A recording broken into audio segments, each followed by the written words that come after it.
વેપારના દ્રષ્ટિથી આજે હું તમને ચતુર હીરાલાલની વાર્તા કહીશ.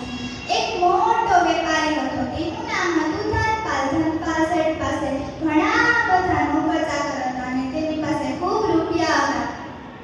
એક મોટો વેપાર કરતો અને એક દિવસની વાત છે અને તે દરિયા કિનારેથી પસાર થઈ અને જહાજમાં પોતાના નોકર ચાકર લઈ અને પોતે પણ એક કામ માટે જતો હતો.